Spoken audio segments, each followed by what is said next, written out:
They say a king's son has everything: power, wealth, a future carved in gold. But no one tells you about the cage. I want you to close your eyes for a moment and imagine this with me. You're standing in a courtyard so beautiful it looks like something out of a dream. Fountains carved from white marble. Gardens that smell like jasmine and roses so sweet it almost makes you dizzy. The call to prayer echoes off palace walls that have stood for 300 years. And in the center of it all, there's you wearing robes made of silk that cost more than most people earn in a lifetime. Now imagine your father, the king, standing 10 feet away from you, holding a sword. Not any sword. The ceremonial blade passed down through 9 generations of rulers. The blade used for justice, for executions. And he's looking at you like you're already dead. That was me. 3 years ago. In the central courtyard where my ancestors once held court, where justice was declared, where heads rolled when someone committed treason. My crime? I wouldn't burn a book. But I'm getting ahead of myself. Let me take you back to where this nightmare began. Back to before I knew what freedom actually meant. Back to when I thought the coldest thing in the world was the marble floors of my bedroom. I was wrong. My name doesn't matter anymore. The name my father gave me died the day I was reborn. But for this story, you need to understand who I was. I was born into royalty in a kingdom where Islam isn't just a religion, it's the law, the culture, the very air you breathe. My father ruled with an iron fist wrapped in velvet. To the world, he was a pious man, a defender of the faith, a king who prostrated himself 5 times a day and gave generously to the poor. To me, he was a statue, cold, hard, unreachable. I grew up in a palace with 47 rooms. I had tutors from Egypt, Dubai, London. I spoke 5 languages by the time I was 12. My closet was the size of most people's homes, filled with thobes embroidered with gold thread, designer watches, shoes I wore once and forgot about. Every Friday, we'd go to the Grand Mosque, the one with the golden dome visible from anywhere in the city. My father would walk in first, and people would part like the Red Sea. Then my 2 older brothers. Then me. Always me, the youngest son, walking in the shadow of men who seemed born knowing exactly who they were. I'd kneel on prayer rugs so soft they felt like clouds. I'd press my forehead to the ground and recite words I'd memorized before I could write my own name. Allahu Akbar. Subhana Rabbil Allah. Over and over. A rhythm. A ritual. But here's what I never told anyone. I felt nothing. Not peace. Not connection. Not the presence of God everyone kept talking about. Just emptiness. Have you ever been surrounded by 1,000 people and felt completely alone? That was every prayer. Every sermon. Every moment of my perfectly choreographed life. But I smiled. I nodded. I played the part of the dutiful prince. Because in my world, asking questions was dangerous. Doubt was a disease.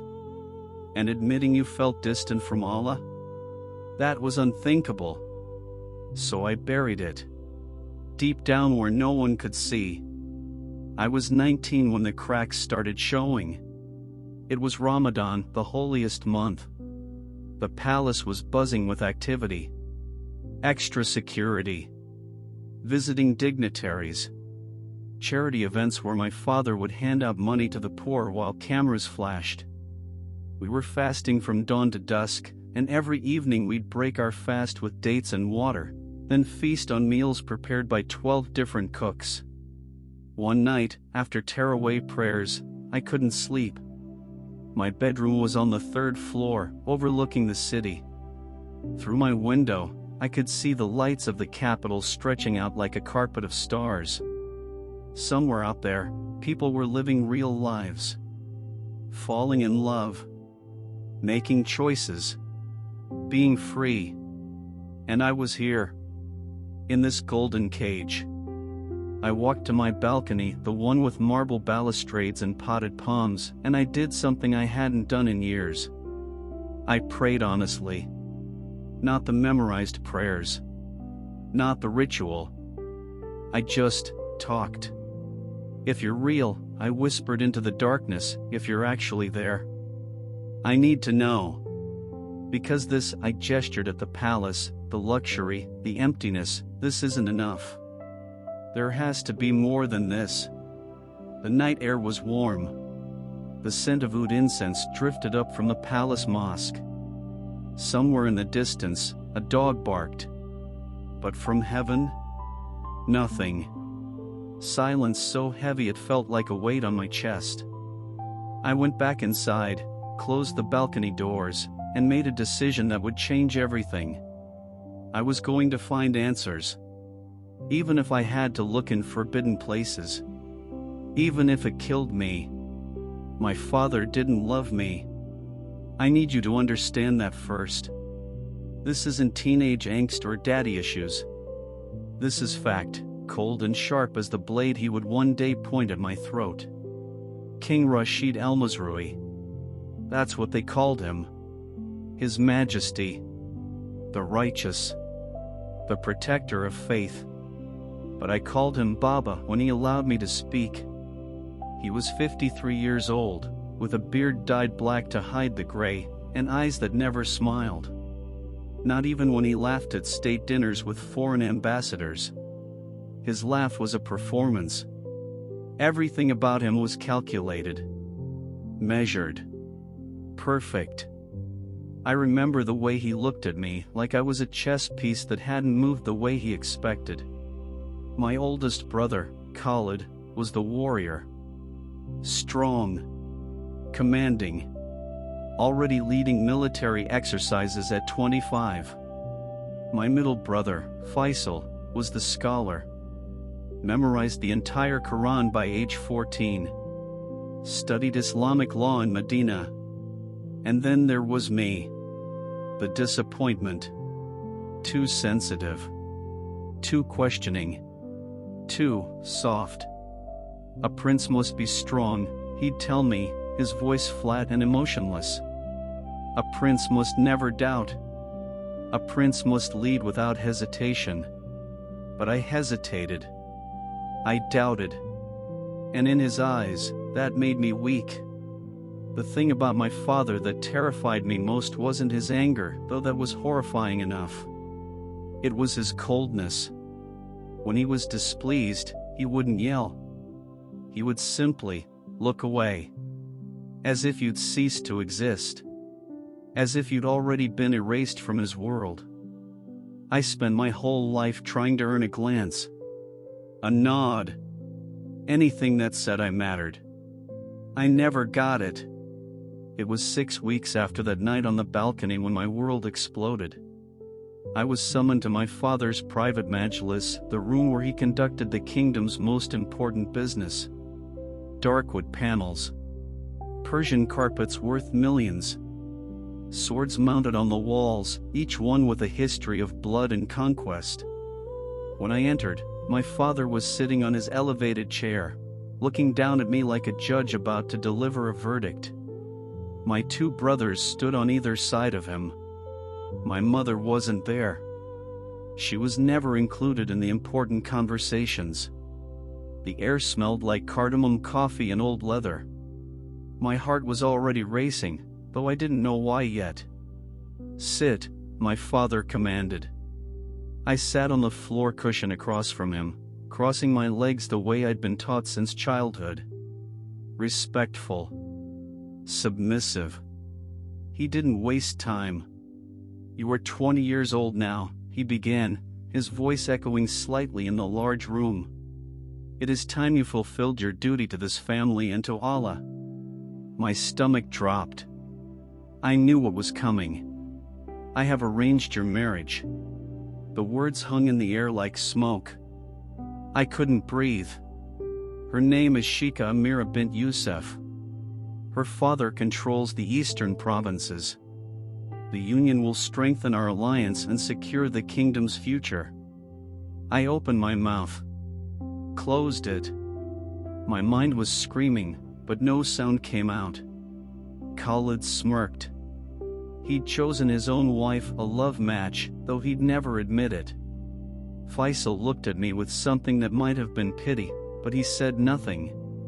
The wedding will take place in 4 months, my father continued, as if he was discussing a business transaction. You will meet her twice before the ceremony. You will be respectful. You will be grateful. And you will do your duty.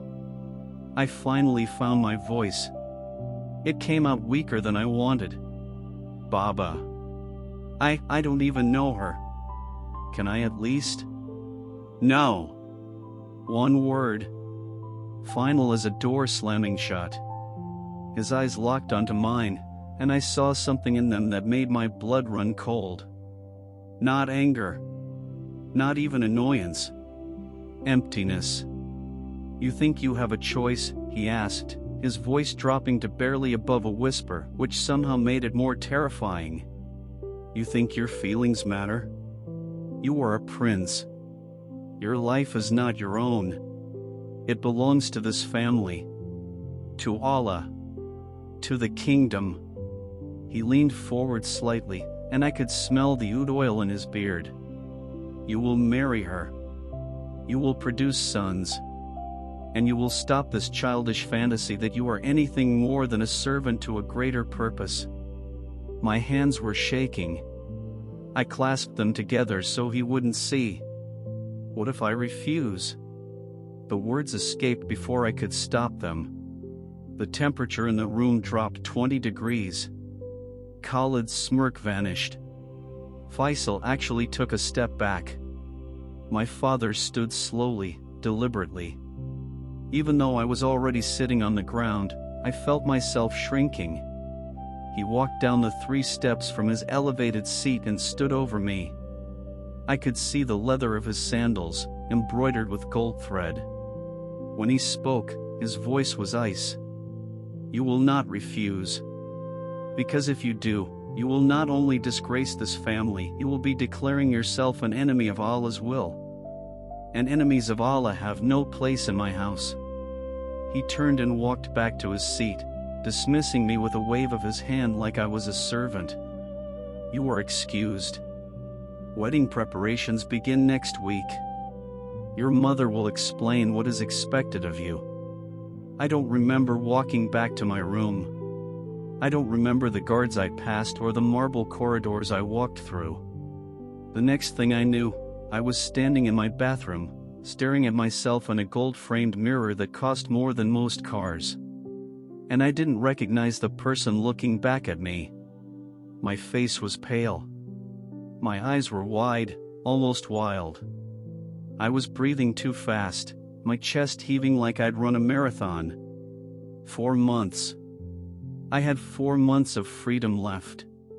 Then I'd be locked into a life I never chose, with a woman I didn't know, producing heirs for a kingdom I was starting to hate.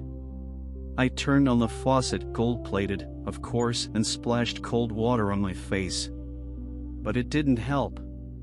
Nothing helped. That's when I heard it. A whisper in my mind, so soft I almost missed it. There has to be another way.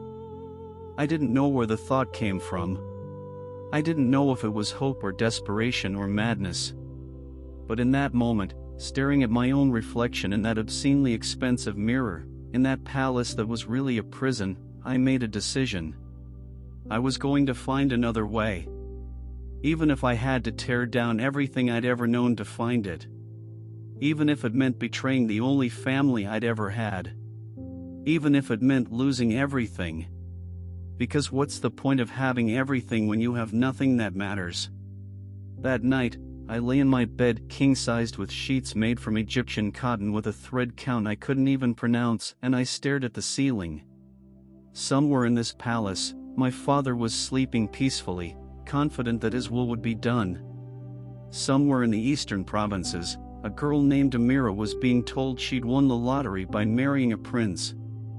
And here I was, feeling like I was being buried alive in silk and gold. I thought about my mother. Soft-spoken, beautiful, obedient. Had she felt this way on her wedding night? Had she wanted to run?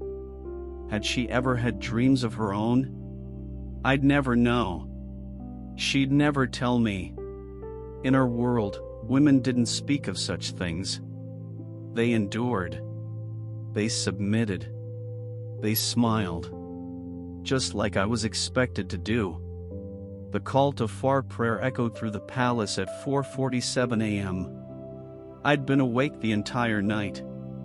I got up, performed my ablutions mechanically, and went to the palace mosque to pray with my father and brothers. But as I pressed my forehead to that soft prayer rug, as I recited words I'd said 10,000 times before, something inside me broke. I didn't feel peace. I felt rage. Rage at a system that treated me like property. Rage at a God who seemed more interested in my obedience than my heart. Rage at myself for being too weak to fight back. When I lifted my head from sajda, I caught my father watching me from the corner of his eye. He knew something had shifted. And I knew that my time was running out. Have you ever screamed into a void and heard nothing back? Not even an echo? That's what the next 3 weeks felt like. I became obsessed. Desperate.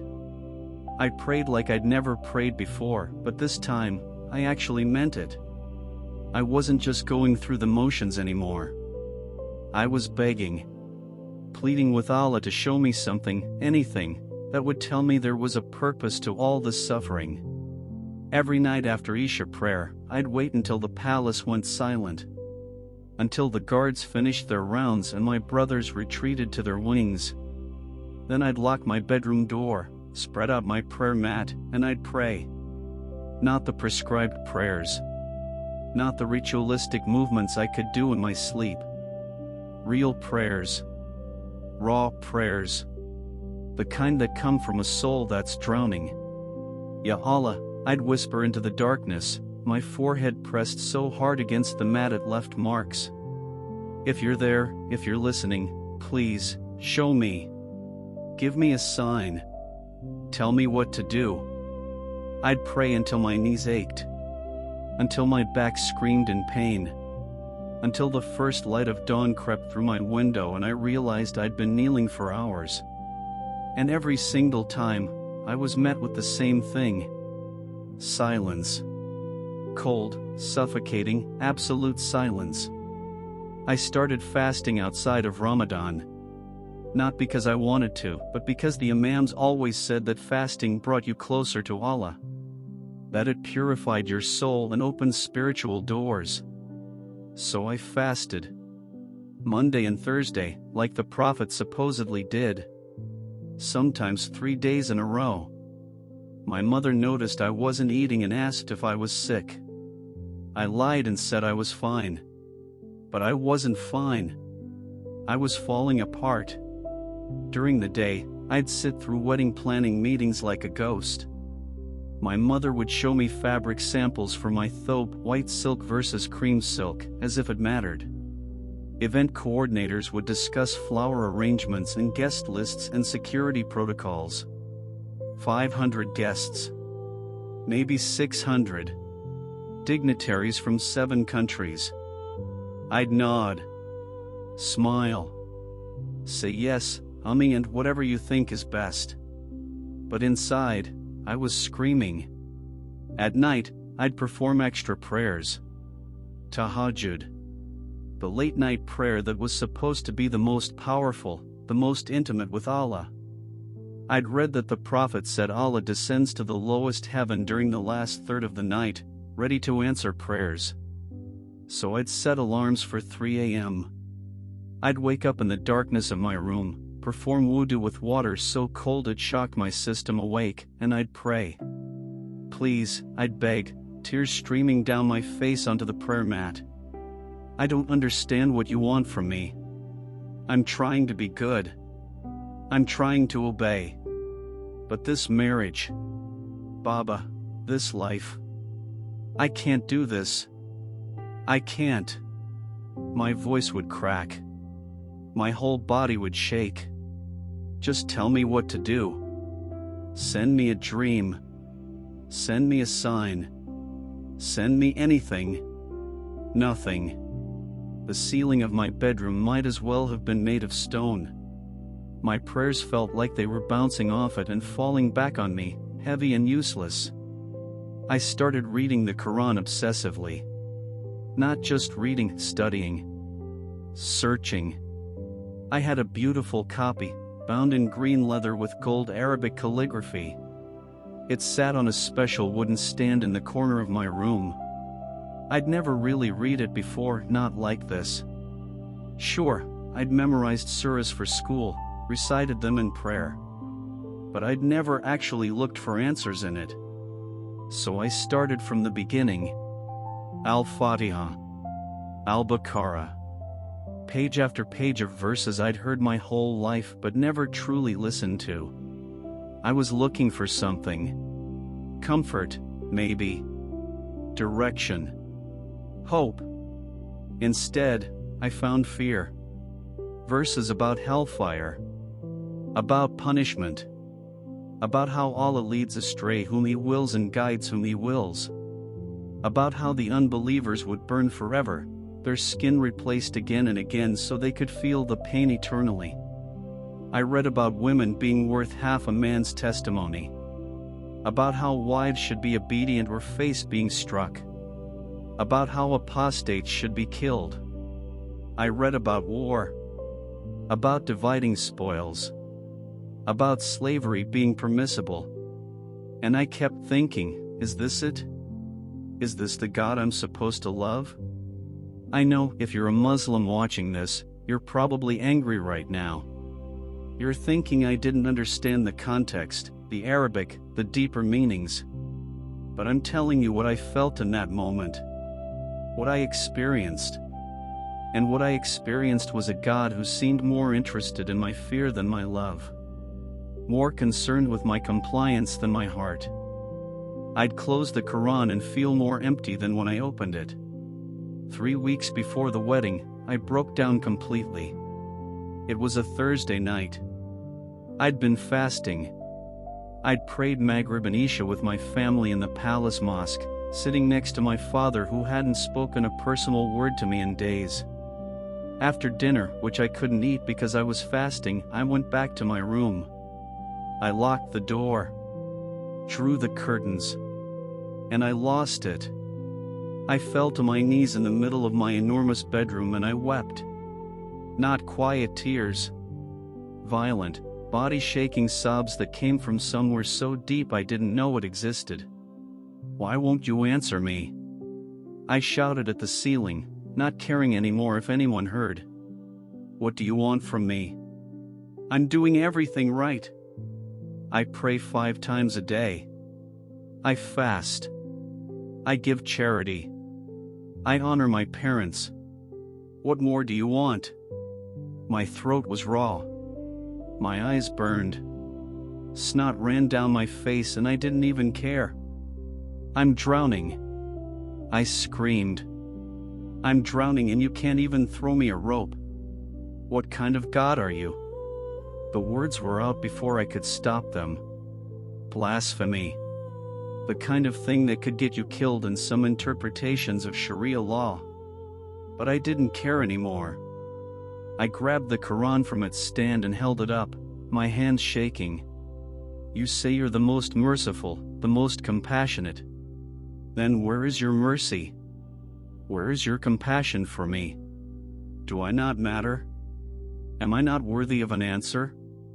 I waited. My heart pounding so hard I thought it would explode. Nothing. The silence was so complete it felt like being underwater. like being buried alive.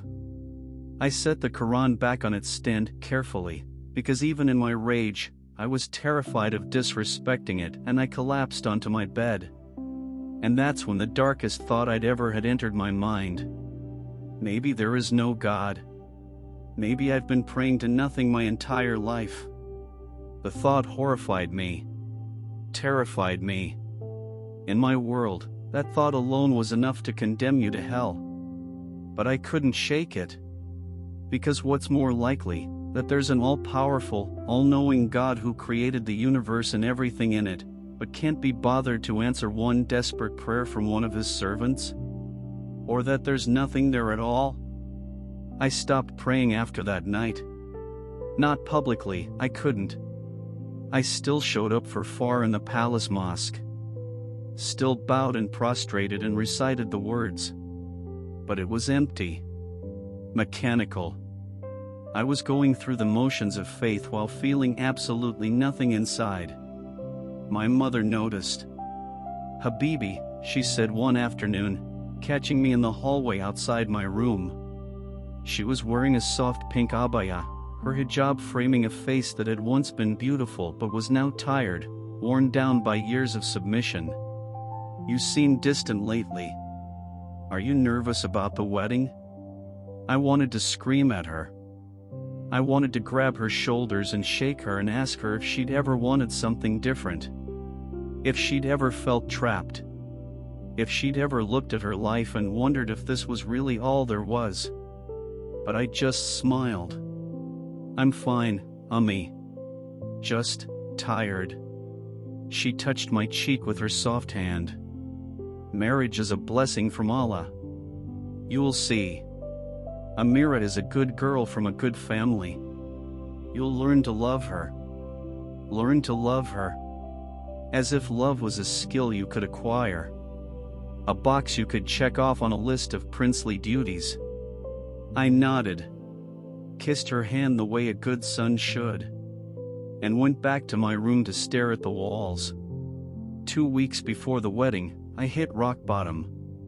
I was standing on my balcony at 2 a.m., looking down at the courtyard 3 stories below. The marble looked cold, hard, final. And I thought, it would be so easy. One step. That's all it would take. One step and all of this would be over. No wedding. No forced marriage. No lifetime of pretending to be someone I wasn't. Just peace. Finally. I gripped the balcony railing, my knuckles white. If Allah wasn't going to answer my prayers, if He wasn't going to save me, then maybe I'd save myself. The only way I could. I stood there for 20 minutes, my body swaying slightly in the warm night breeze. And then I heard something. Not a voice, exactly. More like a feeling. A whisper in my soul. "Not yet. There's something you need to find first." I don't know where it came from. I don't know if it was God or my own survival instinct or just random neurons firing in my desperate brain. But I stepped back from the edge. I went inside. Locked the balcony doors. And I made a decision. If Allah wasn't going to give me answers, I'd find them myself. Even if I had to look in forbidden places. Even if it destroyed me. Because I was already being destroyed. What did I have to lose? The internet in the palace was monitored. Everything was. Our phones. Our computers. Our emails. My father had IT specialists who reported directly to him, tracking every website we visited, every search we made. In a kingdom where questioning Islam could land you in prison, or worse, digital surveillance wasn't just paranoia. It was policy. But I was desperate. And desperate people take stupid risks. It started innocently enough. I told myself I was just curious. Just researching. Just trying to understand why I felt so empty when everyone around me seemed so certain. I waited until 3 a.m. on a Tuesday night, The palace was silent except for the distant footsteps of guards on their rounds.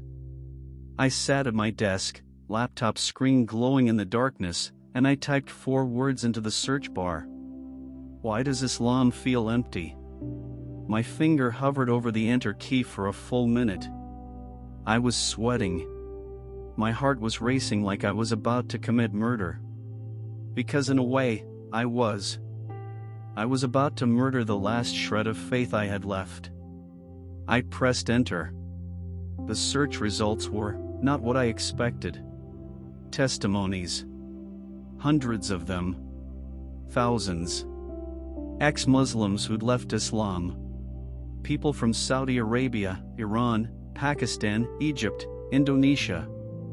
All telling stories that sounded terrifyingly similar to mine. The emptiness. The unanswered prayers. The suffocating rules. The fear. I clicked on one video.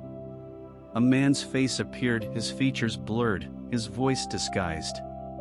He was in hiding, he said, because leaving Islam and his country meant death. I prayed 5 times a day for 20 years, he said, his distorted voice cracking with emotion. I memorized the Quran. I went to Hajj twice. And I never, not once, felt the presence of Allah. I felt nothing but fear and obligation. I slammed the laptop shut. My hands were shaking. I felt like I'd just watched something obscene. Something evil. But I also felt something else. Relief. Because I wasn't alone. I wasn't crazy. Other people felt this too. I opened the laptop again. For the next 3 nights, I barely slept. I'd wait until the palace was silent, then I'd dive back into that forbidden world of ex-Muslim testimonies and debates and questions I'd never been allowed to ask. I learned about contradictions in the Quran I'd never noticed. Historical issues I'd never been taught. Scientific errors that imams explained away but never really addressed. I watched debates between Muslims and Christians, Muslims and atheists. I read arguments I'd never heard before because in my world, questioning wasn't education, it was heresy. And then, on the 4th night, I stumbled across something that changed everything. A testimony from a former Muslim woman. She'd been forced into marriage at 17. Abused by her husband. Trapped in a religion that told her to submit, to obey, to endure. And then she'd had a dream. Jesus appeared to me, she said, tears streaming down her face. I didn't even know who he was, not really. I'd been taught he was just a prophet, nothing special. But in the dream, he stood in front of me, and he said, "You were my daughter, and I love you. Come to me." She paused, wiping her eyes. When I woke up, I felt something I'd never felt in my entire life. Peace. Real peace. Not the fake peace of submission, but the peace of being truly loved.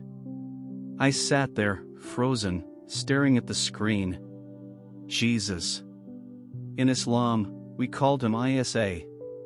A prophet. A miracle worker. Born of a virgin, yes, but definitely not the Son of God. That was shirk, the unforgivable sin. Associating partners with Allah. But this woman's face when she talked about him, there was something in her eyes. Something real. Something I'd never seen in anyone at the mosque. I did something unthinkable. I searched for Bible download Arabic PDF. My fingers shook as I clicked the link. The file downloaded in seconds, a small miracle of modern technology that would have gotten me killed 100 years ago. Maybe even 20 years ago. I opened it. The New Testament. Injil. The Gospel. I'd been taught it was corrupted. Changed. Unreliable. That the Christians had twisted God's word to suit their purposes. That the only true scripture was the Quran. But I had to see for myself. I started with Matthew, the first book. I didn't know where else to begin. The genealogy of Jesus was boring lists of names I didn't recognize. But then I got to chapter 5, the Sermon on the Mount, and my entire world tilted on its axis. Blessed are the poor in spirit, for theirs is the kingdom of heaven. Blessed are those who mourn, for they will be comforted. Blessed are the meek, for they will inherit the earth. I read it again, then again. Blessed are those who mourn. Blessed are the meek. In Islam, we were taught that the strong inherit the earth. That victory belongs to the warriors of Allah. That paradise is for those who submit completely, who never question, who fight for the faith. But this Jesus was saying something completely different. He was saying the broken are blessed. The grieving are comforted. The weak are valued. I kept reading, my eyes racing across the screen.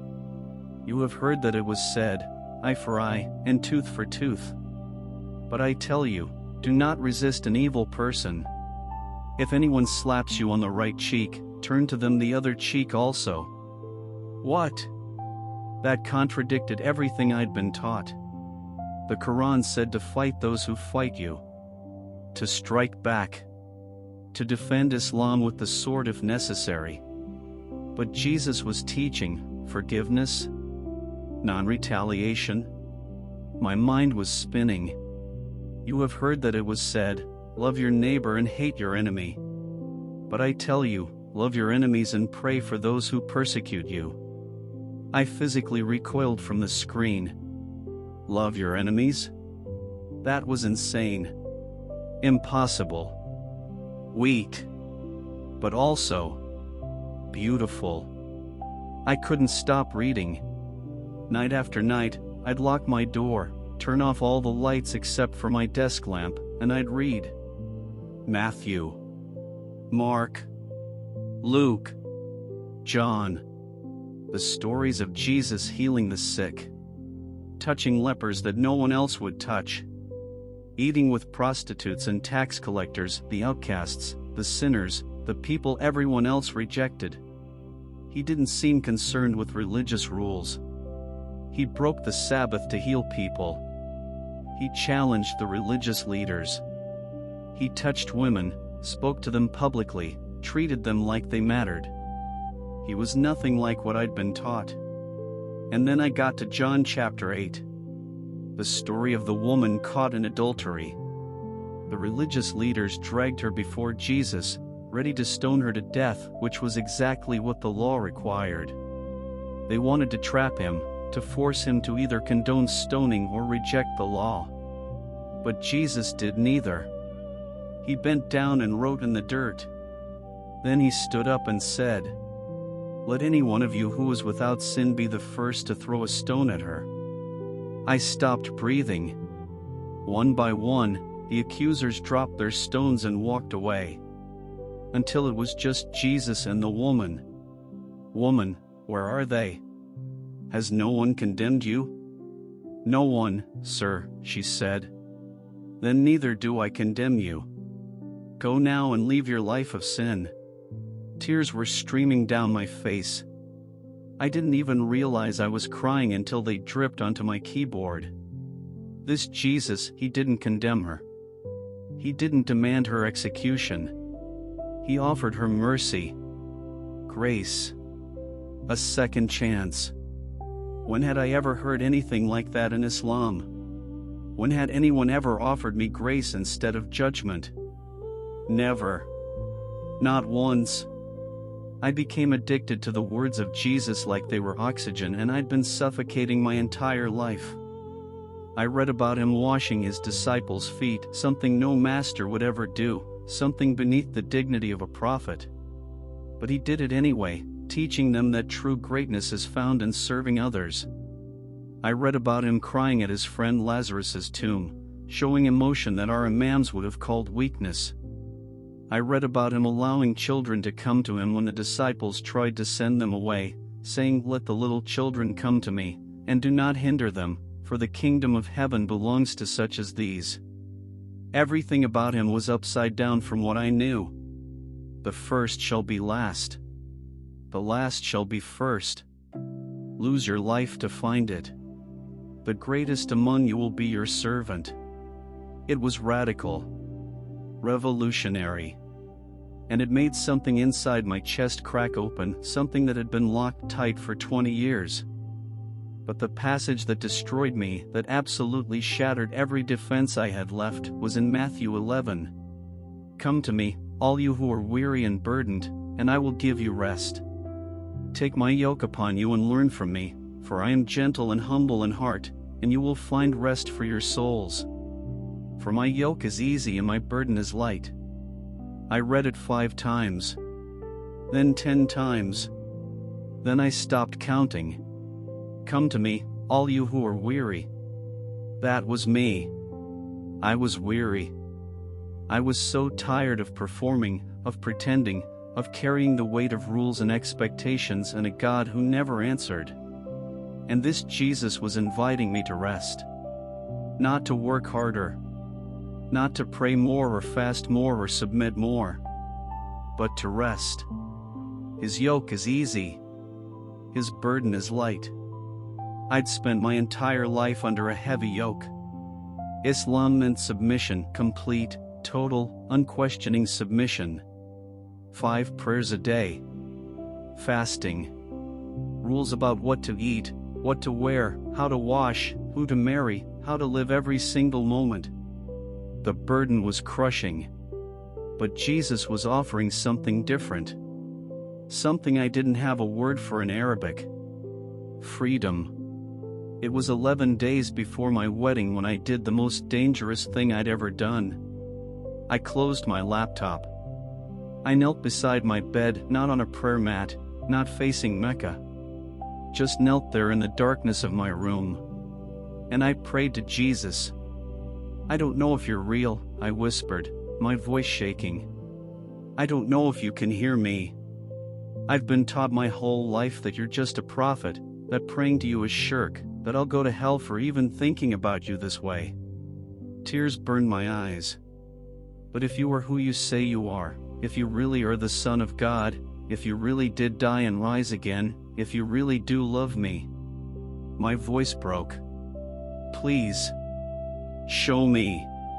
Because I'm about to marry a woman I don't love. I'm about to lock myself into a life I can't survive. And I don't know what else to do." I waited. The room was silent. The palace was silent. But inside my chest, something shifted. Something warm. Something that felt almost like hope. "I need to see you," I whispered. "Like that woman in the testimony. Like all those people who say you appeared to them in dreams. I need that. Because I can't do this on faith alone. I'm sorry, but I can't. I need to know you're real." I stayed there on my knees until my legs went numb.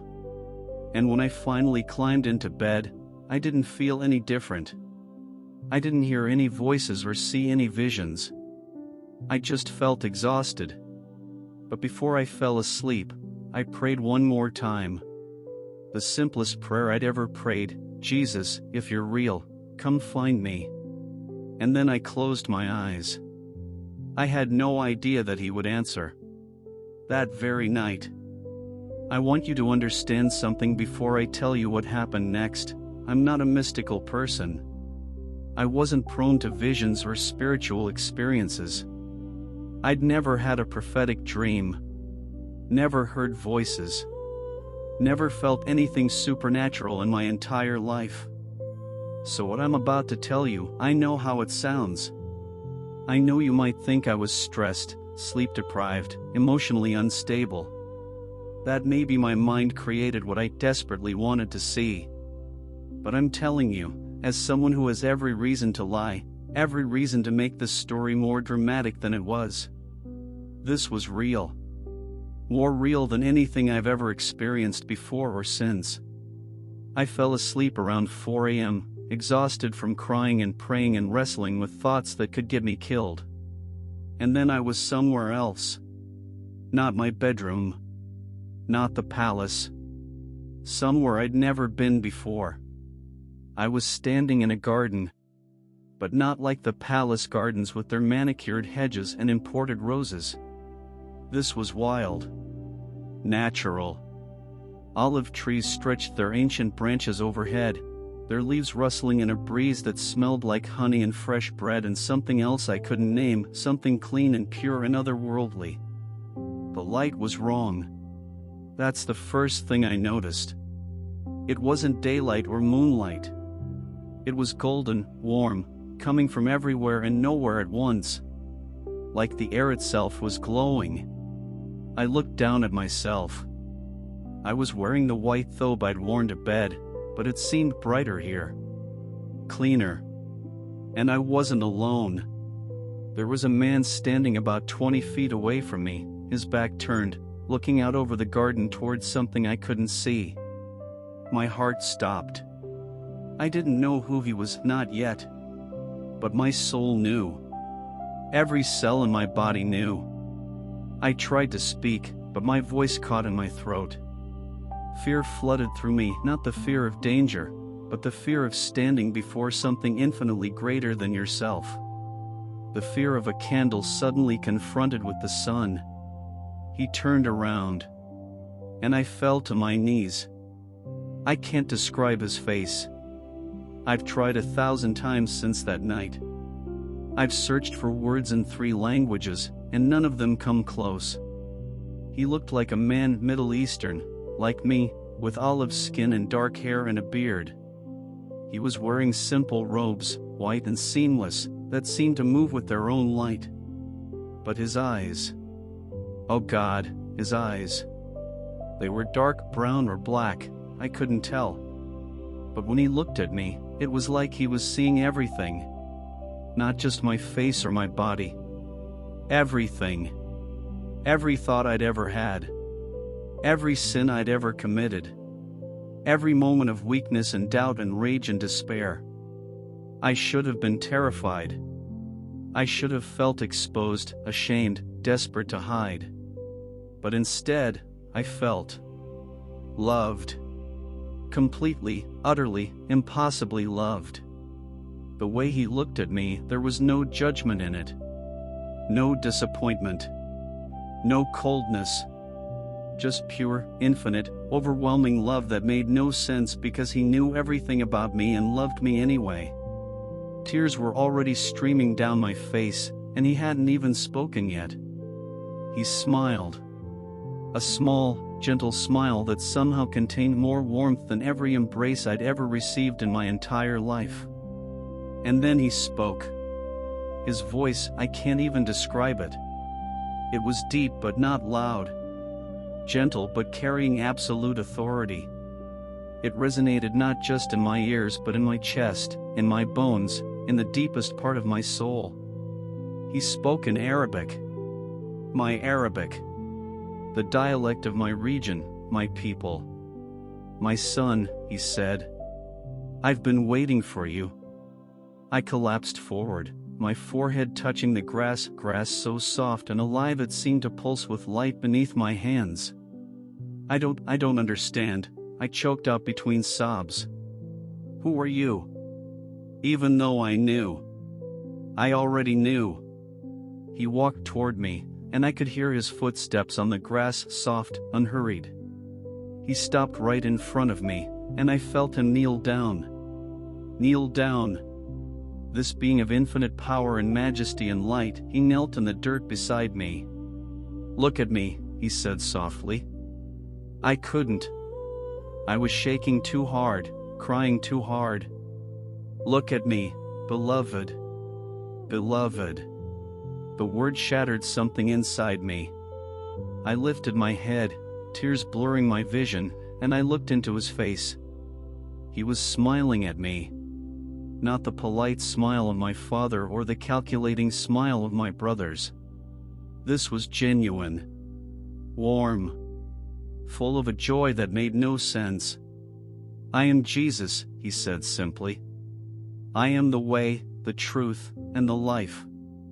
And I have loved you since before you were born. But my voice cracked. I've been praying to Allah my whole life. I've been Muslim. I've said terrible things about you. I've been taught that you're not, that you can't be. He reached out and placed his hand on my shoulder. The moment he touched me, warmth flooded through my entire body.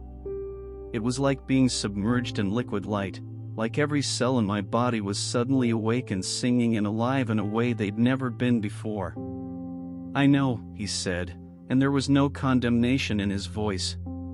Only compassion. I know everything you've done, everything you've thought, everything you've been taught. And I'm still here. I still love you. I still choose you. Why? I sobbed. Why me? I'm nobody. I'm weak. I'm about to be forced into a marriage I don't want. I'm trapped in a life I hate. I was standing on a balcony 2 weeks ago thinking about ending it all. Why would you want me?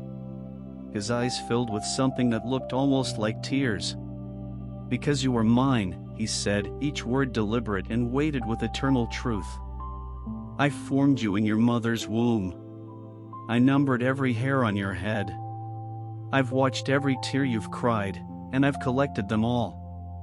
You were not weak, you were brave for searching for truth even when it could cost you everything. You were not nobody, you were a son of the Most High God, and I have called you by name.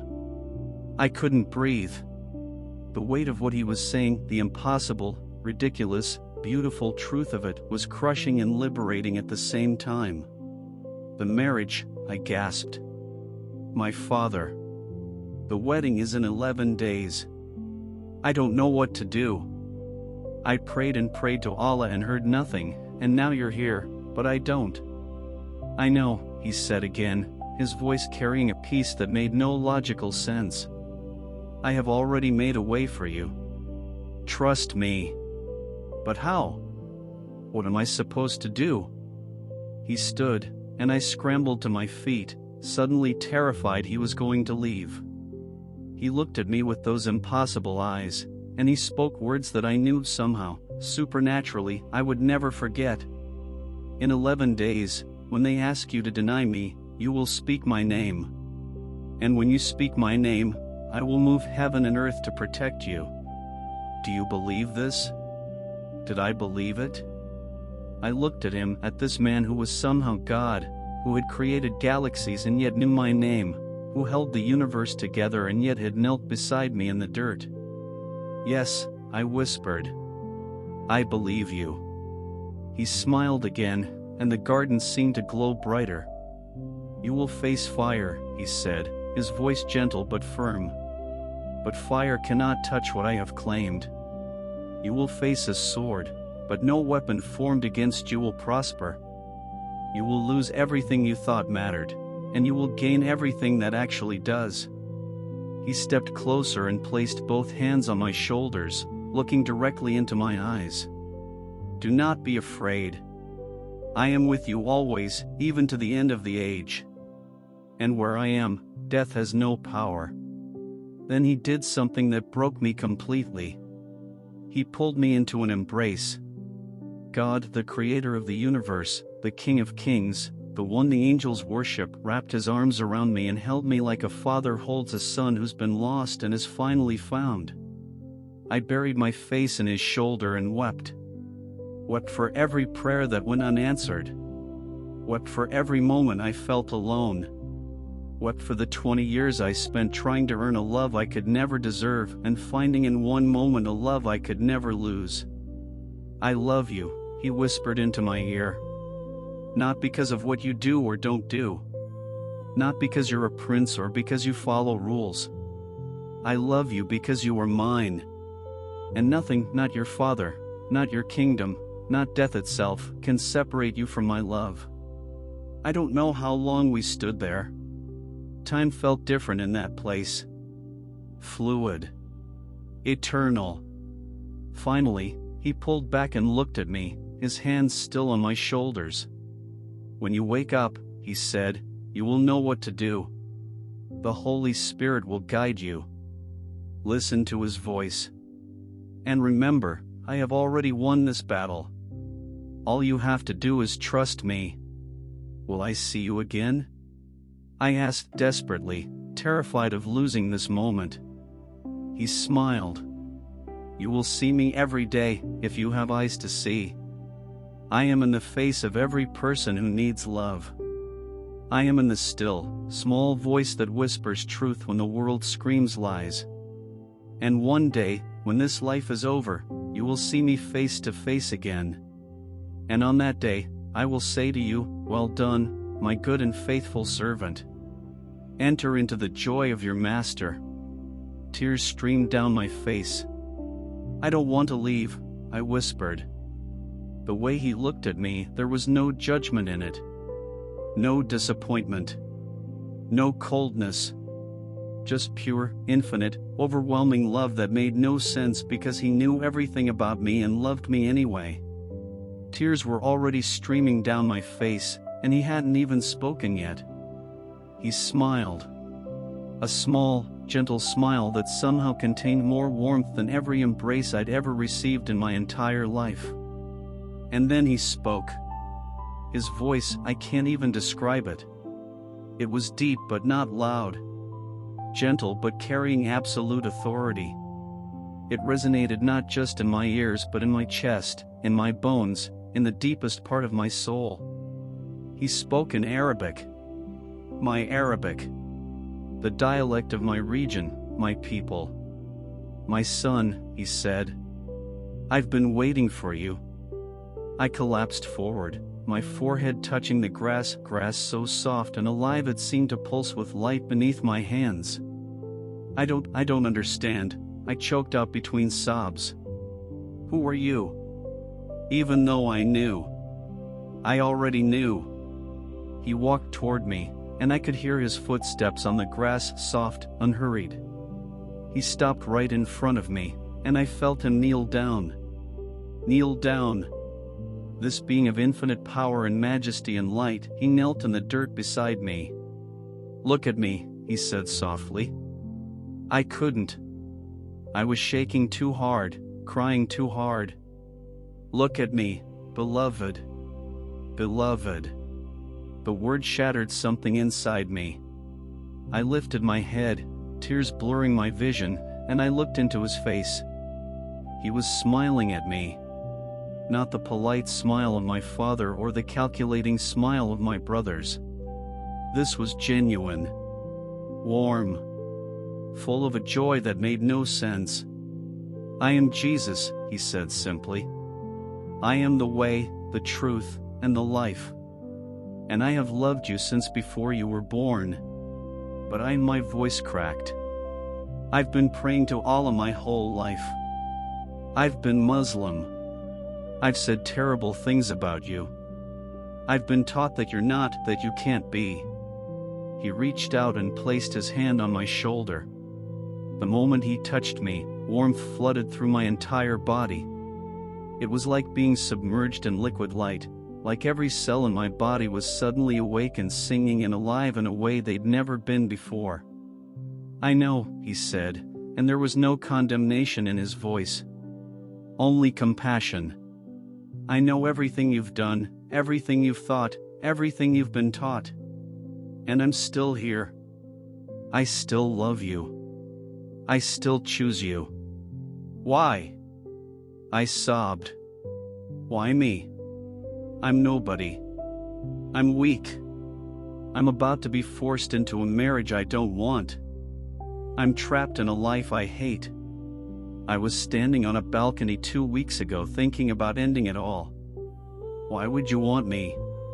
His eyes filled with something that looked almost like tears.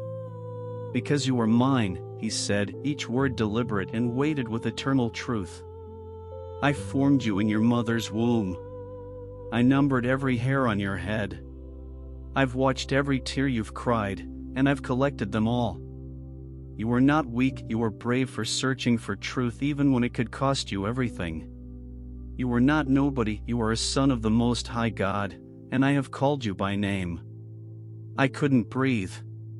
The weight of what he was saying, the impossible, ridiculous, beautiful truth of it, was crushing and liberating at the same time. The marriage, I gasped. My father. The wedding is in 11 days. I don't know what to do. I prayed and prayed to Allah and heard nothing, and now you're here, but I don't. I know, he said again, his voice carrying a peace that made no logical sense. I have already made a way for you. Trust me. But how? What am I supposed to do? He stood, and I scrambled to my feet, suddenly terrified he was going to leave. He looked at me with those impossible eyes, and he spoke words that I knew somehow, supernaturally, I would never forget. In 11 days, when they ask you to deny me, you will speak my name. And when you speak my name, I will move heaven and earth to protect you. Do you believe this? Did I believe it? I looked at him, at this man who was somehow God, who had created galaxies and yet knew my name, who held the universe together and yet had knelt beside me in the dirt. Yes, I whispered.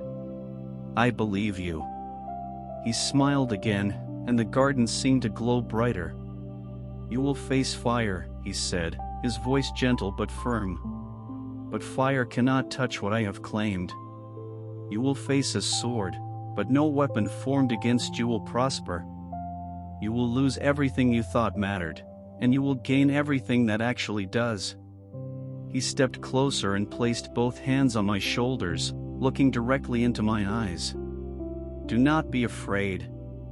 I am with you always, even to the end of the age. And where I am, death has no power. Then he did something that broke me completely. He pulled me into an embrace. God, the creator of the universe, the King of Kings, the one the angels worship, wrapped his arms around me and held me like a father holds a son who's been lost and is finally found. I buried my face in his shoulder and wept. Wept for every prayer that went unanswered. Wept for every moment I felt alone. Wept for the 20 years I spent trying to earn a love I could never deserve and finding in one moment a love I could never lose. I love you, he whispered into my ear. Not because of what you do or don't do. Not because you're a prince or because you follow rules. I love you because you are mine. And nothing, not your father, not your kingdom, not death itself, can separate you from my love. I don't know how long we stood there. Time felt different in that place. Fluid. Eternal. Finally, he pulled back and looked at me, his hands still on my shoulders. When you wake up, he said, you will know what to do. The Holy Spirit will guide you. Listen to his voice. And remember, I have already won this battle. All you have to do is trust me. Will I see you again? I asked desperately, terrified of losing this moment. He smiled. You will see me every day, if you have eyes to see. I am in the face of every person who needs love. I am in the still, small voice that whispers truth when the world screams lies. And one day, when this life is over, you will see me face to face again. And on that day, I will say to you, well done, my good and faithful servant. Enter into the joy of your master. Tears streamed down my face. I don't want to leave, I whispered. I know. But you must. There are people waiting for you, people who need to hear what you've seen, who need to know that I am real, that I am good, that I am near to the brokenhearted. He touched my forehead with one finger. Go in peace, my beloved son. And remember, I am always with you. The garden dissolved. The light faded. And I gasped awake in my bed, sitting bolt upright, my heart pounding like I'd run a marathon. The first light of dawn was creeping through my window. The call to far prayer echoed from the palace mosque. Everything was the same. And everything was different. I looked down at my hands. They were shaking. My pillow was wet, I'd been crying in my sleep. But I felt alive. For the first time in my entire life, I felt truly, completely, overwhelmingly alive. Jesus was real. He had spoken to me, touched me, loved me, and nothing would ever be the same again. I fell to my knees beside my bed, not facing Mecca this time, not reciting memorized prayers. Jesus, I whispered, my voice hoarse. Thank you. Thank you. I don't know what happens next, but I'm yours. Whatever it costs. I'm yours. And in the silence of my room, I felt it again, that warmth, that presence, that peace that made no logical sense. He was with me. And he always would be. The next 11 days were the strangest of my life. On the outside, nothing changed. I attended wedding preparations. I smiled at my mother's excitement. I stood for measurements as tailors fussed over my ceremonial thobe. I nodded through meetings about seating arrangements and security protocols. But inside, I was being rebuilt from the ground up. Every morning, I'd wake up before far and I'd pray to Jesus. Not memorized prayers, just conversation. Like talking to someone who actually heard me. Someone who actually cared. And he'd answer. Not always in words, but in feelings. In peace that made no sense given what was coming. In verses from the Bible that would suddenly come to mind, even ones I'd only read once. I kept reading the Gospels on my laptop late at night. I couldn't get enough. Every word Jesus spoke felt like water to someone dying of thirst. But I also knew what was coming. In 11 days, when they ask you to deny me, you will speak my name. Jesus had been clear. There would be a moment of decision. A moment where I'd have to choose between him and everything else. I just didn't know when or how it would happen. The wedding day arrived like an execution date. I woke up at 5 a.m. to the sound of servants already moving through the palace, preparing for the ceremony that would begin at sunset. 600 guests. 7 countries represented. A union that would secure my father's political power for the next generation. And me, the sacrifice on the altar of dynastic ambition. I got out of bed and knelt on the floor. Jesus, I prayed, my voice shaking, I don't know what you're going to do. But I trust you. You said to speak your name when they ask me to deny you. So that's what I'll do. Even if it kills me. That warmth flooded through me again. That peace. I am with you. Do not be afraid. The words weren't audible, but they were more real than if someone had spoken them out loud. The day passed in a blur of preparation. My mother came to my room 3 times, fussing over details, making sure I understood the ceremony protocols. She looked beautiful in her formal abaya, embroidered with gold thread, her eyes bright with excitement. My baby is getting married, she kept saying, touching my face with her soft hands. You're going to be so happy. Allah has blessed us. I wanted to tell her. I wanted to explain what had happened, what I'd seen, who I'd met in that garden that was more real than anything in this palace. But I couldn't. Not yet. I love you, Ummi, I said instead, hugging her tight. She pulled back, surprised. I wasn't usually affectionate. I love you too, Habibi, she said, her eyes getting misty. More than you'll ever know. The ceremony began at sunset. I was dressed in a white thobe made of the finest silk, with gold embroidery at the collar and cuffs. A ceremonial bisht, a flowing robe, was draped over my shoulders, cream-colored with gold trim. I looked like a prince from a storybook. I felt like a prisoner walking to the gallows. The ceremony was being held in the palace's grand hall, a massive room with marble pillars, crystal chandeliers, and enough gold decoration to fund a small country. 600 chairs filled with diplomats, sheiks, government officials, foreign dignitaries. I sat at the front on an elevated platform next to an empty chair where Amira would sit after the women's ceremony was complete. My father sat to my right, imposing in his formal robes.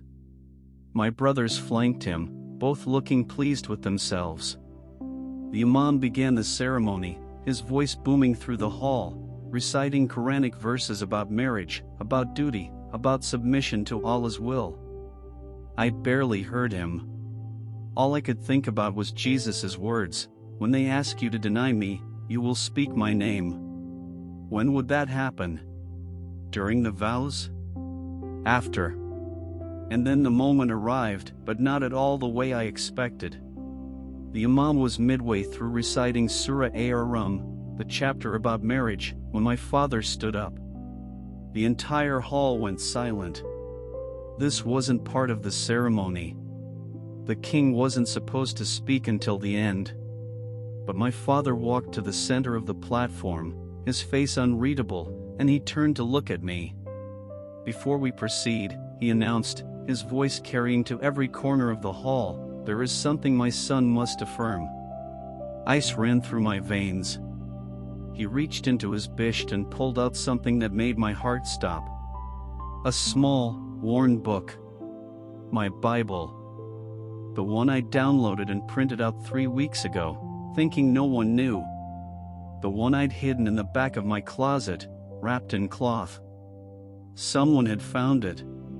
Someone had told him. The room erupted in shocked whispers. 600 people suddenly realized they weren't witnessing a wedding, they were witnessing a trial. My father held up the Bible like it was a dead animal. "This was found in my son's possession," he said, his voice cold and sharp as a blade.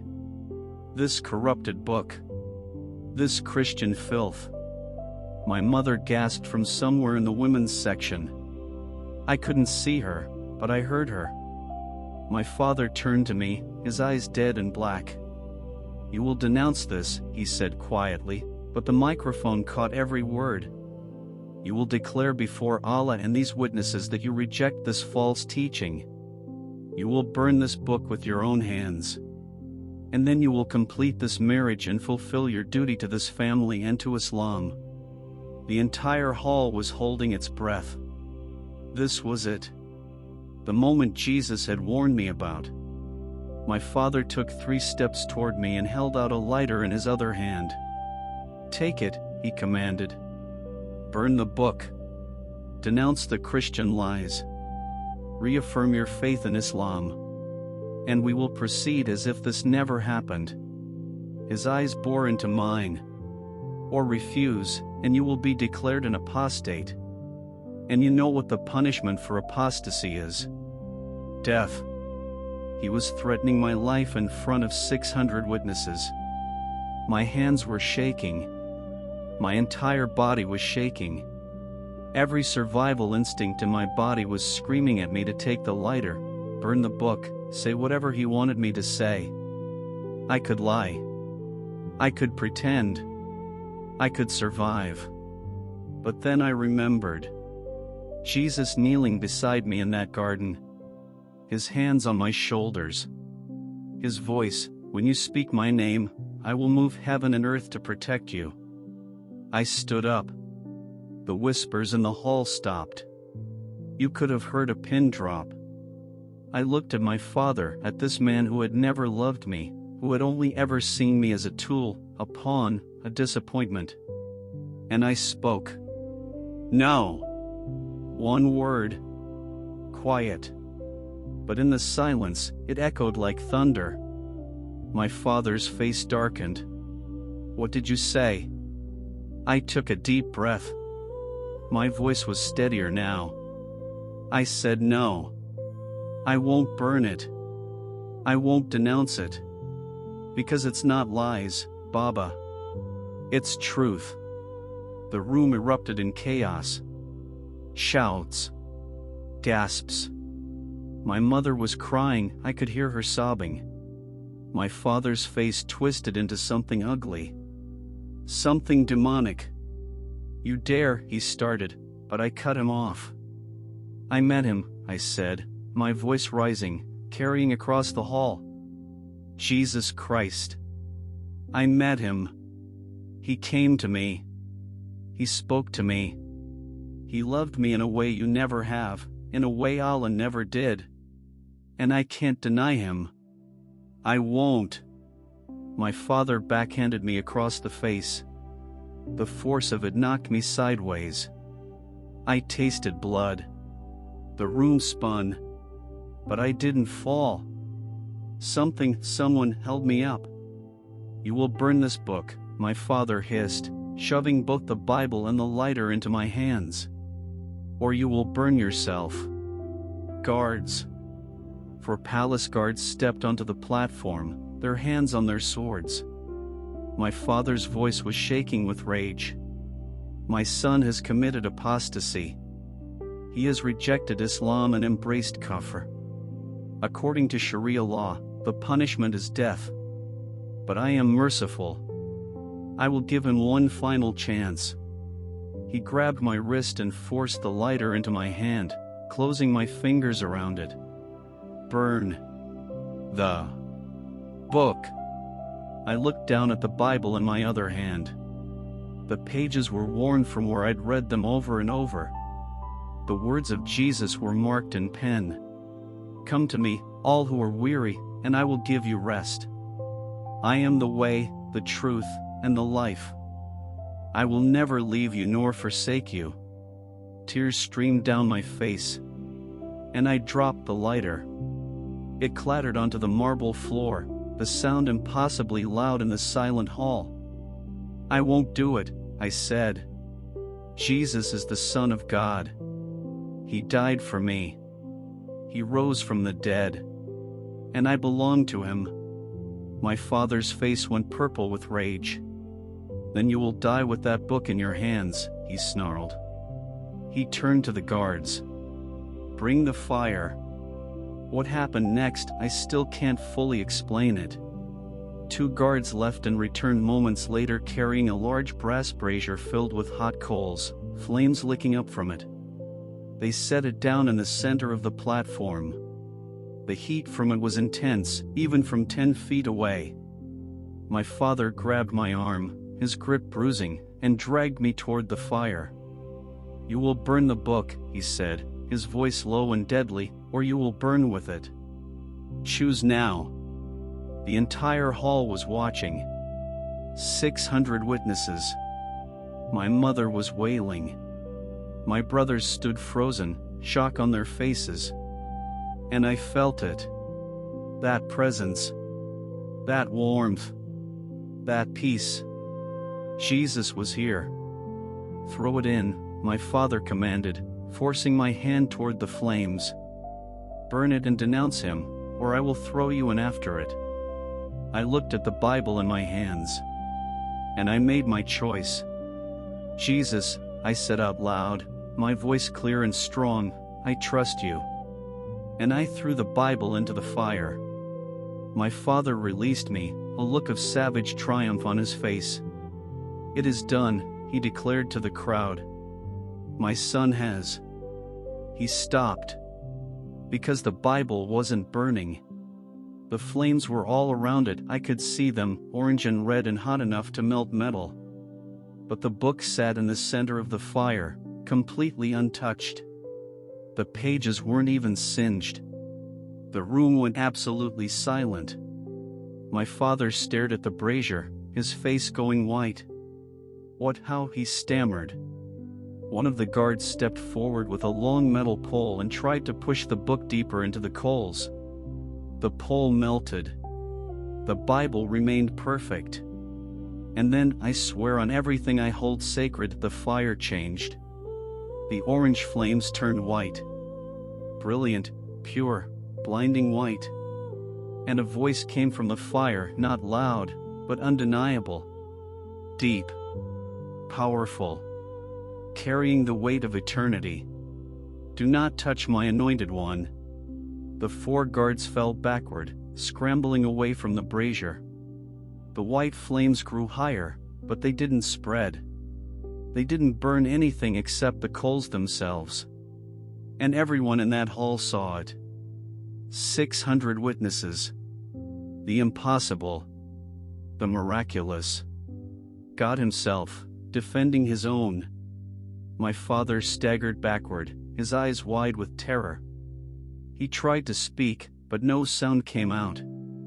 I walked toward the fire, and the heat that should have been unbearable felt like a gentle breeze. I reached into the white flames. And I pulled out the Bible. It was cool to the touch. Not even warm. I held it up for everyone to see, my voice ringing through the hall. Jesus Christ is Lord. He is the Son of God. He is the way, the truth, and the life. And no power in heaven or earth can stand against him. Half the room fell to their knees. The other half ran for the exits. My father collapsed onto his throne, his face ashen, his hands shaking. And I stood there, holding the word of God that fire could not destroy, knowing with absolute certainty. I was free. The white flames disappeared as suddenly as they'd appeared, leaving only the brazier full of cold, dead coals. The silence in the grand hall was suffocating, broken only by my mother's sobs echoing from the women's section and the distant sound of people fleeing through the palace corridors. I stood there, Bible clutched to my chest, my heart pounding so hard I thought it would burst through my ribcage. My father remained slumped on his throne, staring at me like I'd become something he couldn't comprehend. His face had gone from purple rage to ash-white shock. His hands trembled on the armrests. For the first time in my life, I saw fear in his eyes. Fear of me. Or rather, fear of the God who protected me. "Baba," I said quietly, taking a step toward him. "You saw it. You all saw it. Jesus is real. He's alive. And he... Get out." His voice was hoarse, broken, but still carrying enough authority to make the remaining guards straighten. "Get out of my palace. Get out of my kingdom. Get out of my sight." He stood up slowly, like he'd aged 20 years in the last 5 minutes. "You are no longer my son. Your name will be erased from the family records. Your inheritance is forfeit. Your title is revoked. You are dead to me." Each word was a knife, meant to wound, meant to destroy. But they bounced off me like rain off stone. Because I'd already died to my old life, my old identity. And I'd been raised to something new. Something he couldn't touch. "I'm sorry," I said, and I meant it. "I'm sorry you can't see what I've seen. I'm sorry you've spent your whole life serving a God who can't answer you. But Jesus..." "Guards," my father roared, finding his voice again. "Remove this apostate from the palace. If he is seen within the kingdom's borders by sunrise tomorrow, he is to be arrested and executed. Do you understand?" 4 different guards, not the ones who'd witnessed the fire, stepped forward, their faces hard and professional. One of them grabbed my arm. "Come with us," quietly. I didn't resist.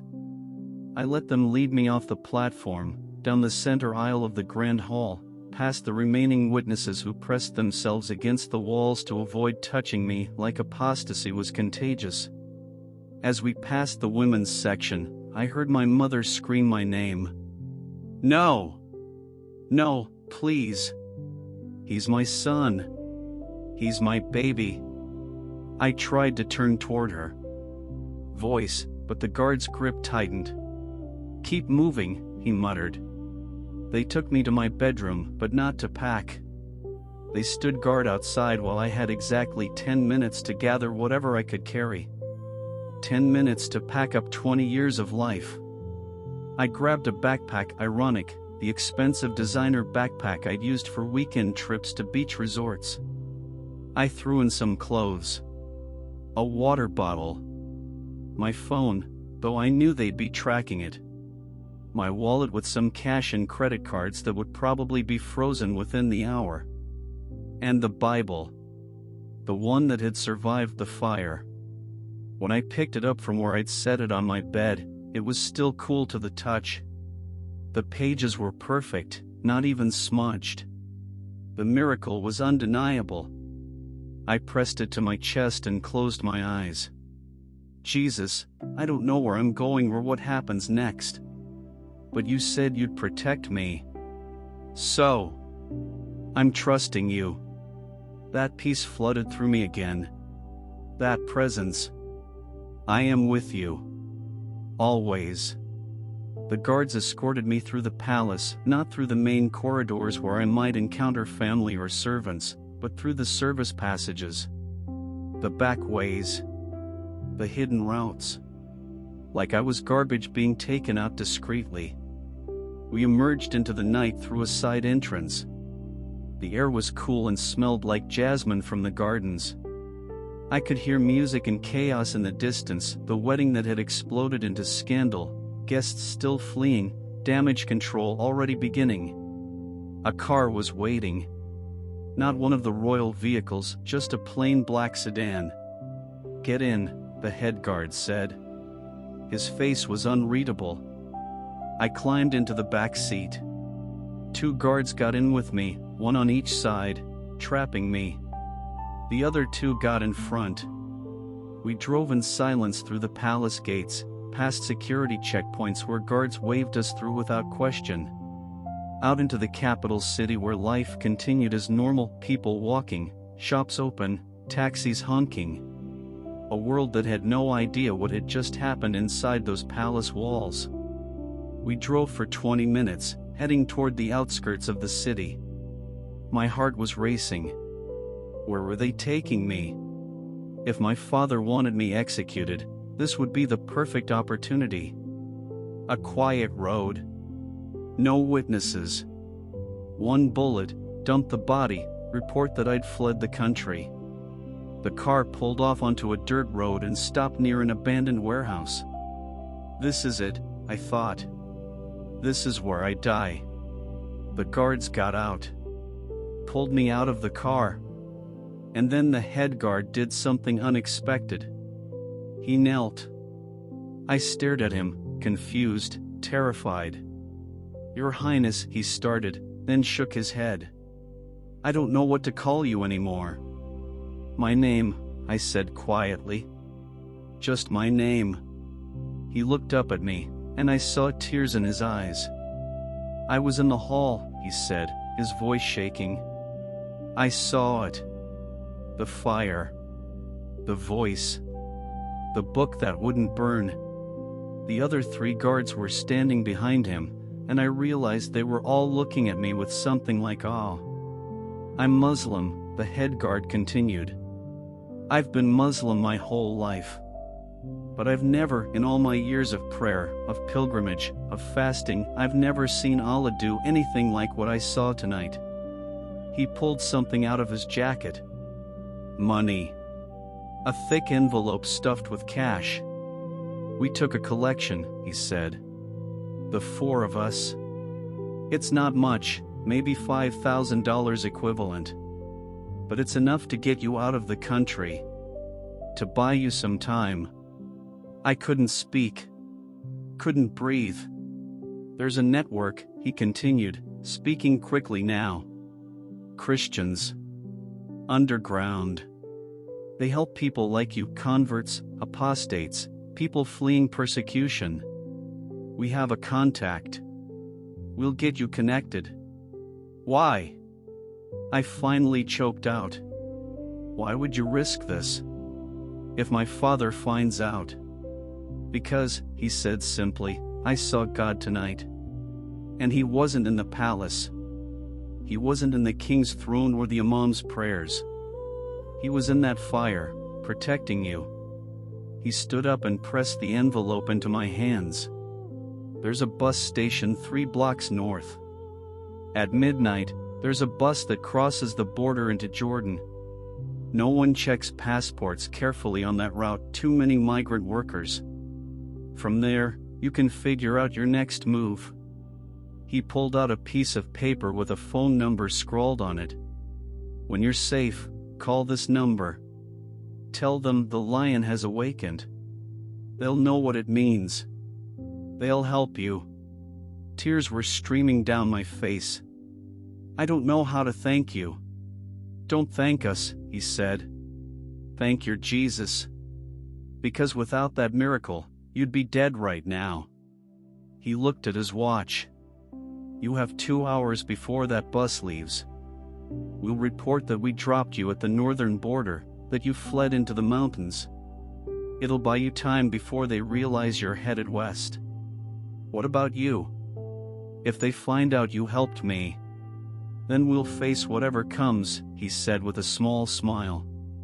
"Maybe we'll even start reading that book of yours, to see what else this Jesus says." They got back in the car. The head guard rolled down his window. "Go with God," he said. "Whichever name he chooses to reveal himself by." And they drove away, leaving me standing on a dirt road outside an abandoned warehouse, holding a backpack and an envelope of cash and a Bible that fire couldn't destroy. I made it to the bus station with 40 minutes to spare. It was grimy and crowded, nothing like the luxury I'd grown up with. The plastic chairs were cracked. The floor was stained. The bathroom smelled like things I didn't want to identify. Migrant workers dozed against their luggage. A mother tried to keep 3 small children quiet. An old man coughed wetly in the corner. I bought a ticket with cash, keeping my head down, my expensive clothes hidden under a cheap jacket I'd grabbed from my closet. The clerk barely looked at me. "Passport." I handed it over, my diplomatic passport with the royal seal. She glanced at it, bored, and handed it back. "Bus 47. Platform C, leaves in 30 minutes. That was it. No recognition. No alarm.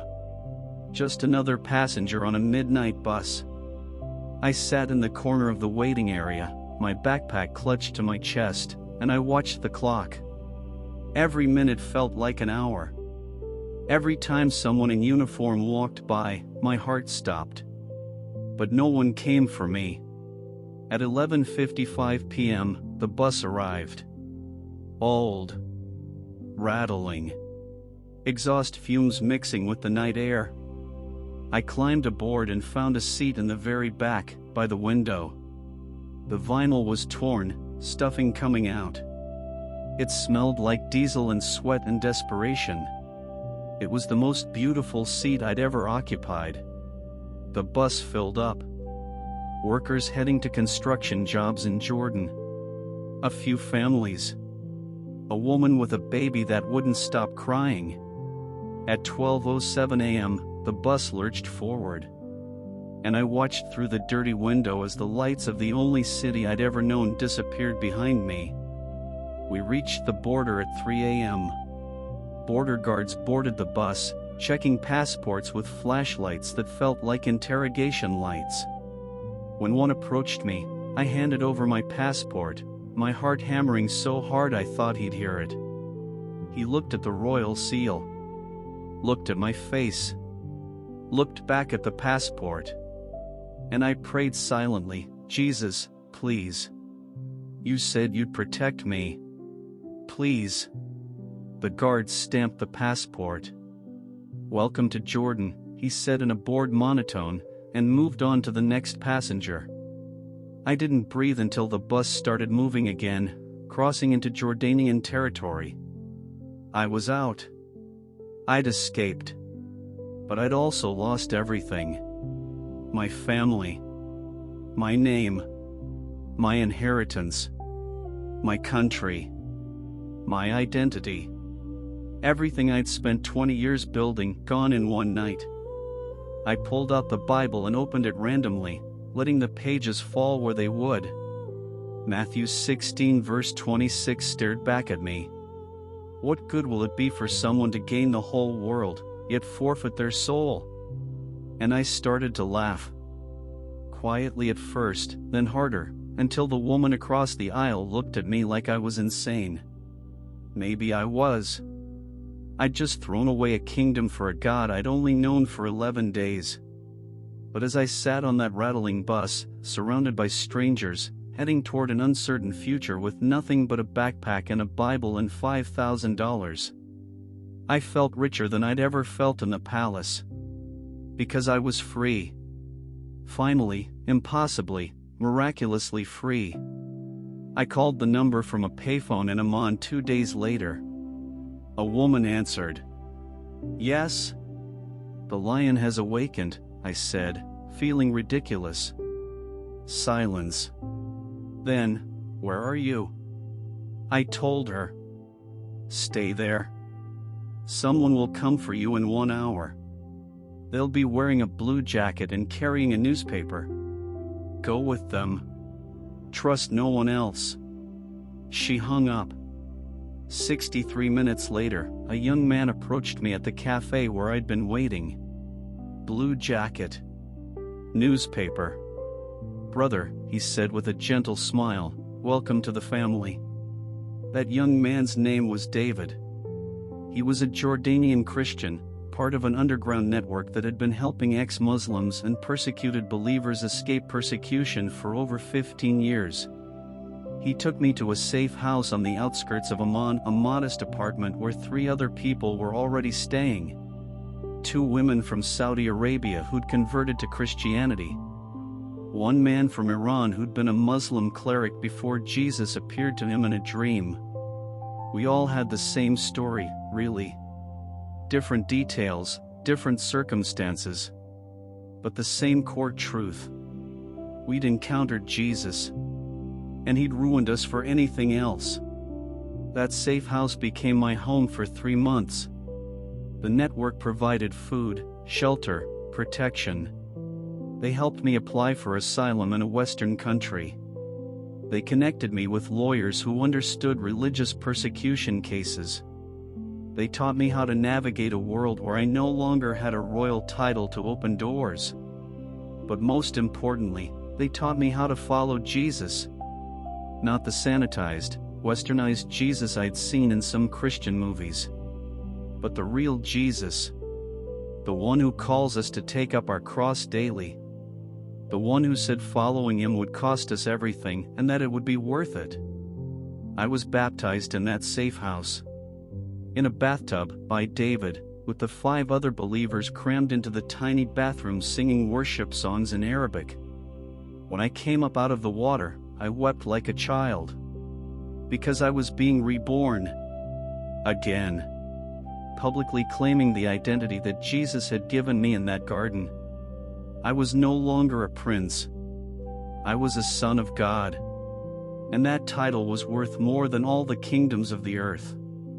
6 months after I fled the palace, I was granted asylum in Canada. I landed in Toronto on a gray October morning with 1 suitcase, $300 to my name, and a Bible that fire couldn't destroy. The first year was brutal. I'd never worked a day in my life.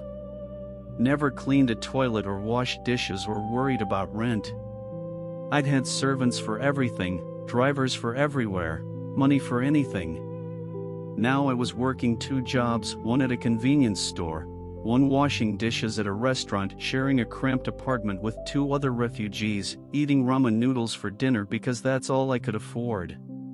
And I'd never been happier. Because I was living for something real. Something eternal. Something that mattered. I found a small church, mostly immigrants and refugees, meeting in a rented community center. The worship was loud and passionate and messy and beautiful. People prayed like God actually heard them. Like he actually cared. Because he did. I started sharing my testimony. First at that small church. Then at other churches. Then online. And that's when I discovered something incredible. My story wasn't unique. All over the Muslim world, Jesus was appearing to people in dreams and visions. Thousands of them. Maybe tens of thousands. People who'd never read the Bible, who'd never met a Christian, who'd been taught their whole lives that Jesus was just a prophet. And he was coming to them anyway, breaking through the darkness, revealing himself. Because he loves them. He loves us. He loves you. He's not a distant, cold, silent God who demands submission and gives nothing in return. He's a father who runs toward his prodigal children with open arms. He's a shepherd who leaves the 99 to find the one lost sheep. He's a friend who sticks closer than a brother. And he's calling you. Right now. This very moment. It's been 3 years since that night in the palace. 3 years since I stood in front of my father and refused to burn the Bible. 3 years since Jesus proved in front of 600 witnesses that he is alive, he is powerful, and he is worth losing everything for. I'm 23 years old now. I live in a small apartment in Toronto. I work at a church, helping other refugees resettle. I'm studying theology part-time, trying to understand more deeply the God who saved me. I haven't spoken to my family since that night. My mother tried to call once, using a number I didn't recognize. I answered, and I heard her crying on the other end. "Please come home," she begged. "Denounce him. Say it was a mistake. Your father will forgive you. We can fix this." "Ummi," I said gently, tears running down my face, "I am home. For the first time in my life, I'm actually home. And I can't go back to the prison I escaped from, even if it's made of gold." She hung up. I haven't heard from her since. My brothers, I don't know what they think. If they ever think about me. If they ever wonder if what they saw that night was real. My father issued a statement saying I'd had a mental breakdown, that I'd been influenced by Western propaganda, that the fire incident had been misunderstood by witnesses who were in shock. But the witnesses know what they saw. And some of them, like those 4 guards, have started asking questions. Started seeking. Started finding Jesus themselves. Because miracles have a way of spreading. Truth has a way of breaking through lies. And Jesus has a way of finding those who are brave enough to search for him. Now I want to talk to you. Yes, you. The person watching this video right now. Maybe you're Muslim, and my story has made you angry. Maybe you think I'm a traitor, a kafir, someone who deserves death for leaving Islam. I understand. I would have thought the same thing 3 years ago. But I'm asking you, begging you, to consider something. What if everything you've been taught is wrong? What if Islam isn't the truth, but a prison designed to keep you from the God who actually loves you? What if Allah isn't God at all, but a false version designed to keep you in bondage to fear and works and endless striving for a paradise you can never be sure you'll reach? I prayed to Allah for 20 years. 20 years of 5 daily prayers, fasting, charity, obedience. And I felt nothing, heard nothing, received nothing. But when I prayed to Jesus just once, desperately, honestly, he answered. Not in vague feelings or coincidences. He came to me, spoke to me, touched me, loved me. And then he proved it by protecting me in front of 600 witnesses. That's not the behavior of a dead prophet. That's the behavior of a living God. Maybe you're not Muslim. Maybe you're an atheist who thinks all religion is nonsense, that my experience was just a hallucination brought on by stress. I get it.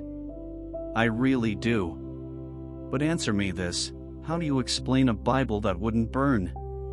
In front of 600 witnesses? With flames hot enough to melt metal? How do you explain the voice that came from the fire, heard not just by me, but by dozens of people who had no reason to lie, many of whom were terrified by what they witnessed? How do you explain the fact that I'm alive right now?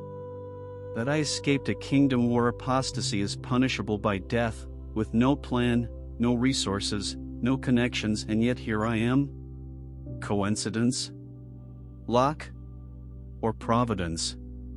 Or maybe, just maybe, there really is a God who loves you so much that he became human, suffered, died, and rose again just to have a relationship with you? You don't have to believe me. But I'm asking you to do what I did.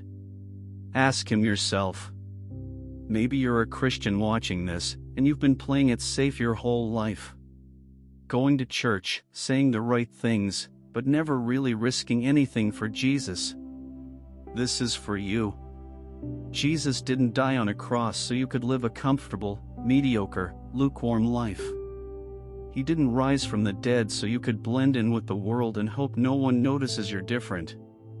He called you to take up your cross, to die to yourself, to lose your life so you can find it. I lost everything. My family, my fortune, my country, my identity. And I gained everything that matters. Don't waste your life on things that won't last. Don't trade eternal treasure for temporary comfort. Jesus is worth it. He's worth everything. And he's calling you to more than Sunday morning religion. He's calling you to adventure, to purpose, to a life that matters. Will you answer?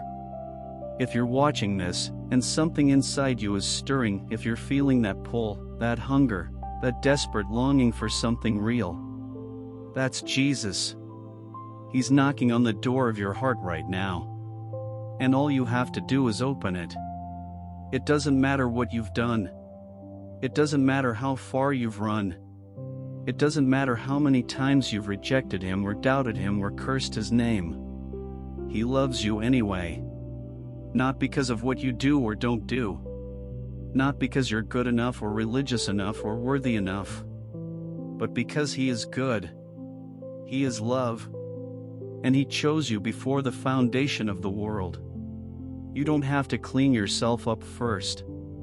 You don't have to get your life together. You don't have to memorize prayers or perform rituals or earn your way into his presence. You just have to come to him. Just as you are. Broken. Messy. Lost. And he will meet you there. I want to pray with you. If you're ready, if you want what I have, if you want to know this Jesus who appeared to me in a garden and protected me in the fire, pray this prayer with me. Out loud, if you can. From your heart. It doesn't have to be these exact words. God knows your heart. He knows what you mean even when you don't have the words. But if you mean it, if you really want to surrender your life to Jesus, he will hear you. And he will answer. Let's pray. Jesus, I don't fully understand all of this. But I know I need you. I've been trying to earn love, earn acceptance, earn my way to heaven. And I'm exhausted. I'm empty. I'm lost. I've heard the story of what you did. How you came to earth. How you lived a perfect life I could never live. How you died on a cross, taking the punishment for my sins. How you rose from the dead, defeating death itself. And I want to know if it's true. If you're real, show me. Like you showed that prince in the palace. Like you've shown thousands of others. I'm opening my heart to you right now. I'm surrendering. I'm saying yes. Forgive me for all the wrong I've done. Wash me clean. Make me new. I accept your gift of salvation. I accept your love. I accept you as my Lord and Savior. Come into my life. Change me. Use me. I'm yours. Now and forever. In Jesus' name, amen. If you just prayed that prayer, if you meant it, welcome to the family. You are now a child of God, a co-heir with Christ, born again, made new. Everything has changed, even if it doesn't feel like it yet. Even if your circumstances are still the same, you are different now. Forever. And I want you to know, this is just the beginning. Following Jesus isn't always easy. It cost me everything. It might cost you a lot too. But I promise you with every fiber of my being, He is worth it. Every sacrifice, every loss, every tear, every moment of uncertainty. He is worth it all. Now listen carefully, because this is important. Don't try to do this alone. Find other believers. Find a church, a real church that teaches the Bible, that loves Jesus, that will help you grow. Start reading the Bible. I'd recommend starting with the Gospel of John. Read it slowly. Let the words sink in. Ask Jesus to speak to you through it. Pray. Not memorized prayers, just talk to Him. Like a friend. Like a father. He's listening. And if you're in danger because of this decision, if you're in a country or a family where following Jesus could get you hurt or killed, reach out for help. There are networks, organizations, people who understand and can assist you. Don't try to be a martyr before you need to be. God will protect you, like He protected me. But sometimes His protection looks like providing a way of escape. Use wisdom. Be bold, but be smart. To everyone watching this, my name used to be attached to a royal family, to power and wealth and prestige. Now my identity is in Christ alone, and I wouldn't trade it for anything. Not for my Father's throne, not for all the riches of my former kingdom, not for anything this world could offer. Because I've tasted and seen that the Lord is good. And once you've encountered Jesus, really encountered Him, nothing else compares. If my story has impacted you, share it. Tell others. Let them know that Jesus is still appearing to people, still performing miracles, still changing lives. The world needs to hear this. Muslims trapped in empty religion need to hear this. Atheists searching for meaning need to hear this. Christians who've forgotten why they believe need to hear this. Jesus is alive. He is real. He is here. And He is calling you by name. Don't wait.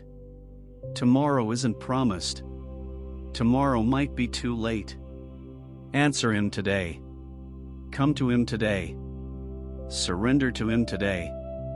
And discover what I discovered in that palace courtyard, standing in front of my Father with fire that couldn't burn the Word of God. Jesus is Lord. And He is worth losing everything to gain. Thank you for watching my story. This is just the beginning of what God is doing. And I can't wait to see what He does next. In the name of the Father, the Son, and the Holy Spirit. May you know the love of Christ that surpasses all knowledge.